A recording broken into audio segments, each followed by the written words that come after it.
Assalamualaikum warahmatullahi wabarakatuh. Dan ini adalah kisah Wali Paidi episode 3. Mengobrak-abrik kerajaan jin.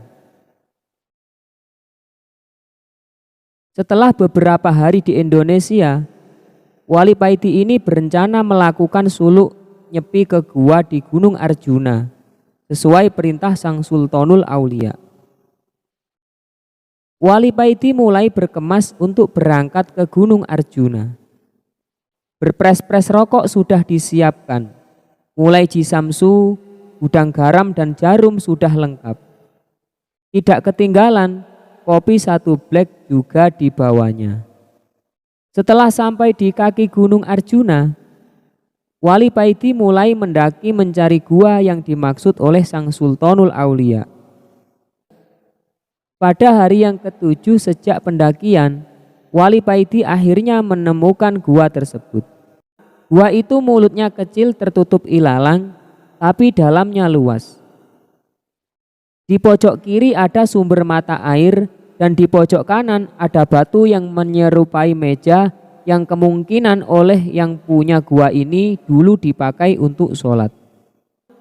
Wali Paidi menaruh barang bawaannya di sebelah batu yang mirip meja tersebut dan pergi menuju ke mata air untuk mandi dan berwudu. Ketika mandi, hati Wali Paidi ini dengan sendirinya berzikir dengan cepat dan otomatis. Pengetahuan rohani Wali Paidi semakin bertambah.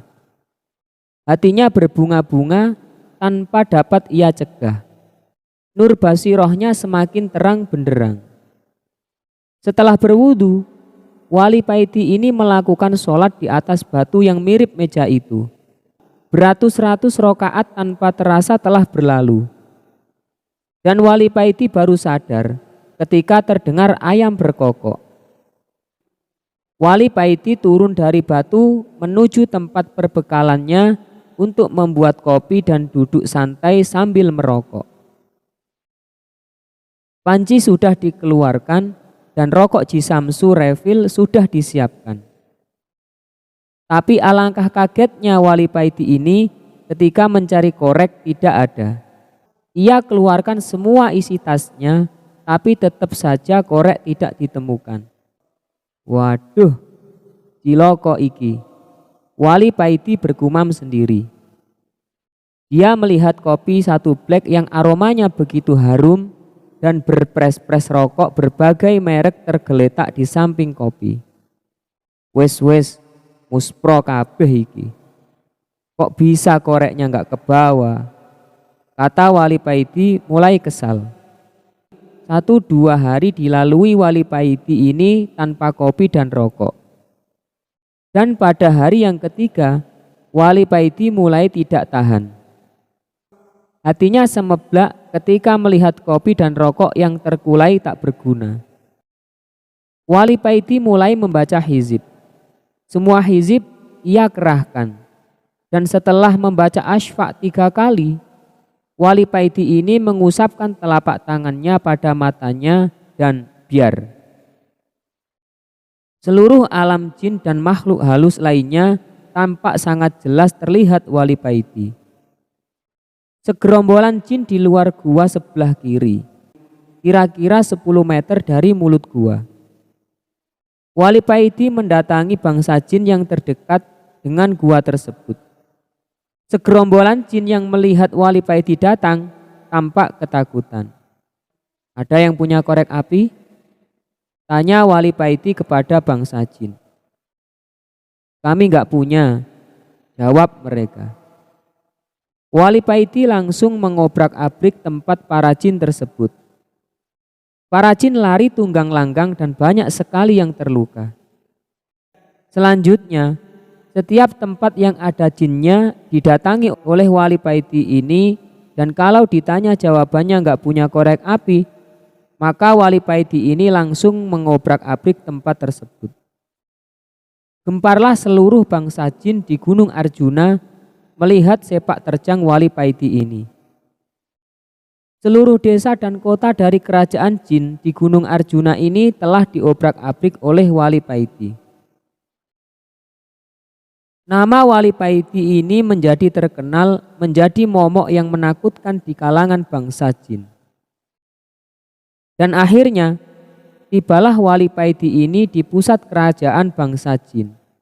Ketika sampai di gerbang kerajaan, Wali Paiti disambut oleh dua prajurit yang memang oleh raja mereka diperintahkan untuk menyambut Wali Paiti dan mengantarkan kepadanya. Tampak wajah-wajah yang ketakutan di wajah prajurit jin ini melihat Wali Paiti. Dengan suara tergagap-gagap, prajurit ini mempersilahkan kepada Wali Paiti untuk masuk istana dan menemui raja mereka. Dalam istana, Raja Jin yang bernama Ismoyo ini sudah menunggu kedatangan Wali Paiti. Setelah Wali Paiti masuk istana, Raja Ismoyo ini langsung turun dari singgasananya menyambut langsung Wali Paiti dan mempersilahkan Wali Paiti untuk duduk di sampingnya. Dengan agak takut, Raja Ismoyo ini bertanya, "Hamba dengar Tuan Wali telah membuat geger kerajaan hamba. Tuan telah mengobrak-abrik seluruh wilayah kerajaan tanpa ada yang sanggup melawan Tuan. Apakah gerangan yang Tuan cari sehingga Tuan murka begini? Mungkin hamba bisa membantu." Wali Paiti menjawab, "Aku mencari korek. Apakah Anda punya?"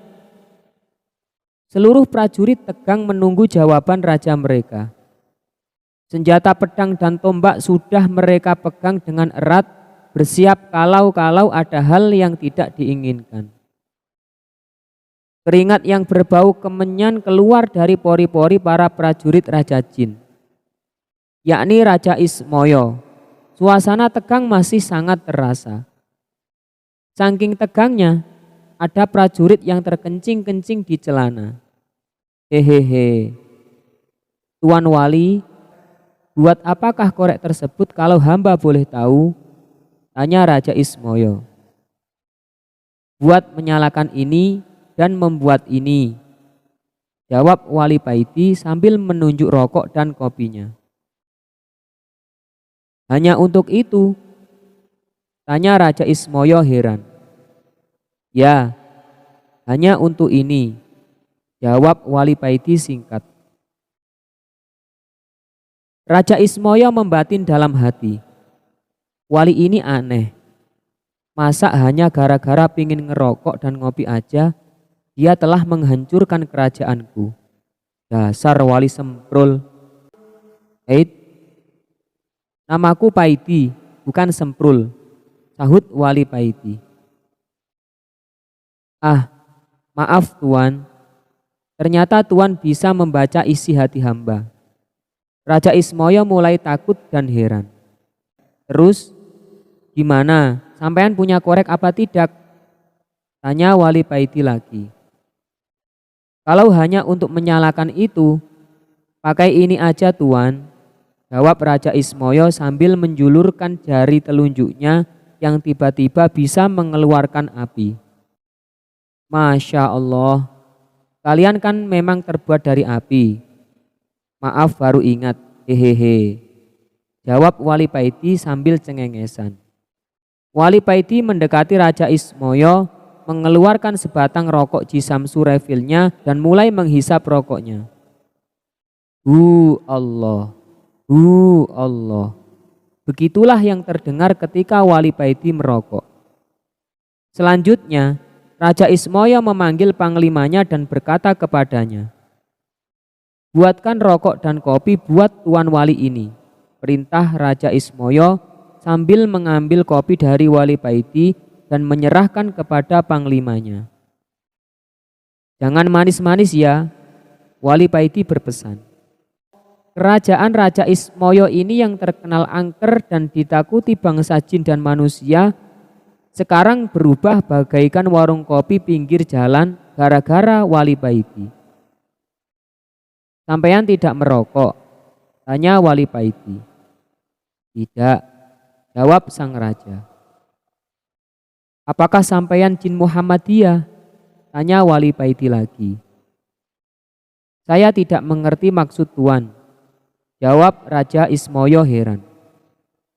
Maaf, agama sampeyan apa? Tanya Wali Paiti. Saya tidak beragama. Jawab Raja Ismoyo.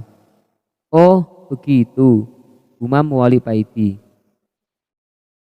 Keduanya lalu terdiam agak lama. Maaf Tuan, wirid apa yang Tuan baca sehingga Tuan tidak bisa dikalahkan oleh para prajurit saya?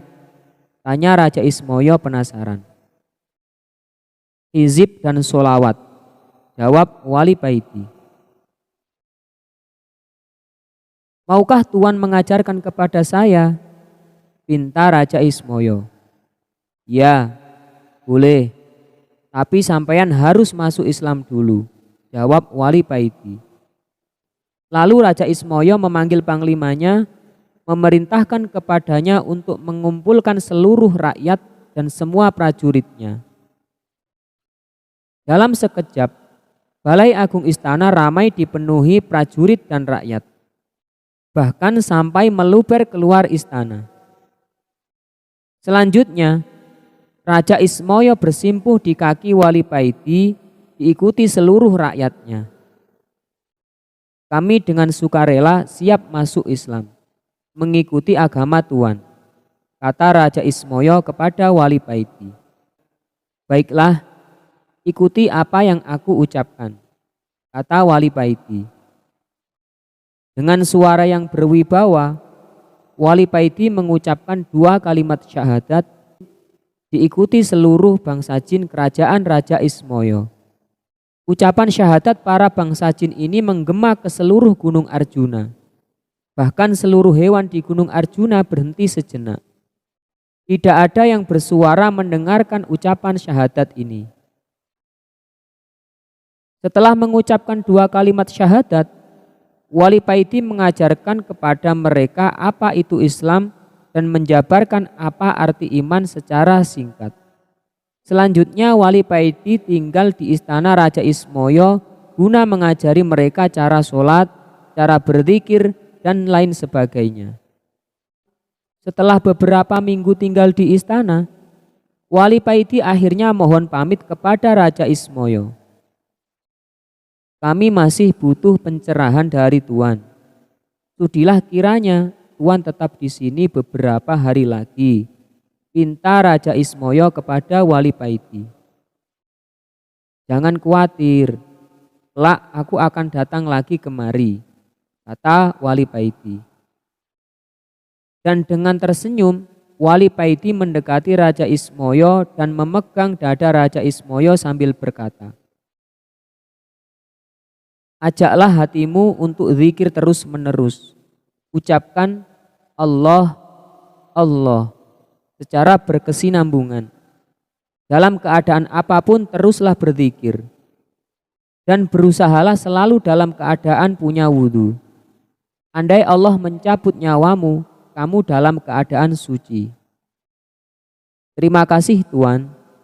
Pesan Tuan akan kami laksanakan, jawab Raja Ismoyo dengan takzim. Kalau hatimu sudah bisa berzikir, maka Allah sendiri yang akan membimbingmu, kata Wali Paiti. Apakah kami akan menjadi wali kalau hati kami sudah bisa berzikir sendiri? Tanya Raja Ismoyo. Hahaha. Jangan sekali-kali punya niat ingin menjadi wali. Karena keinginan itu termasuk nafsu. Berzikirlah karena Allah, jangan ada niatan yang lain. Jelas Wali Paiti. Setelah menghisap rokoknya, Wali Paiti berkata lagi, Allah menjadikan manusia pemimpin di muka bumi ini dan mengangkat para walinya dari kalangan manusia. Jelas Wali Paiti lagi. Oh begitu. Kalau Allah menghendaki begitu, kami sangat ridho dengan keputusan Allah tersebut, jawab Raja Ismoyo manggut-manggut. Kalau boleh tahu, Tuan ini wali yang bagaimana? Tanya Raja Ismoyo selanjutnya. Aku adalah wali abdal, wali pengganti. Kalau istilah dalam sepak bola, sebagai pemain cadangan. Wali tingkat rendah. Aku dulu hanya seorang abdi seorang kiai. Tugasku hanya menyiapkan rokok dan kopi. Setelah kiai saya meninggal, akulah yang dipilih Allah sebagai gantinya. Terang Wali Paidi. Jadi, wali itu jumlahnya tetap sama dari dulu sampai sekarang. Tanya Raja Ismoyo dengan bersemangat. Iya, jumlahnya wali di seluruh dunia tetap sama. Karena setiap yang meninggal pasti ada gantinya. Biarpun kamu tidak ada hak untuk menjadi wali, kamu harus tetap semangat. Karena di mata Allah, derajat seseorang itu dilihat dari ketakwaannya. Wali itu hanya titel yang diberikan Allah buat para wakil-wakilnya di muka bumi, guna untuk mengatur dan menata manusia. Dan wali dipilih dari para hamba yang dikehendakinya. Bukan karena ibadahnya, bukan karena zikirnya, tapi karena kehendak Allah. Jadi, salah besar kalau ada orang yang pingin atau mempunyai cita-cita menjadi wali. Jawab Wali Paidi. Terima kasih Tuan. Mudah-mudahan apa yang Tuan ajarkan kepada kami menjadi ilmu yang manfaat. Ucap Raja Ismoyo. Akhirnya Wali Paidi pamit dan meninggalkan Gunung Arjuna diiringi Raja Ismoyo dan seluruh rakyatnya. Setelah Wali Paidi sudah tidak tampak, Raja Ismoyo dengan suara yang lantang berkata kepada rakyatnya, "Rakyatku semuanya, nanti atau kapanpun, kalau ada orang yang ke Gunung Arjuna ini berbekal rokok dan kopi, jangan sampai diganggu. Jagalah mereka sampai meninggalkan Gunung Arjuna ini, demi menghormati guru kita, Wali Paidi. Titah paduka akan kami laksanakan." Jawab mereka serempak. Sekian, wassalamualaikum warahmatullahi wabarakatuh.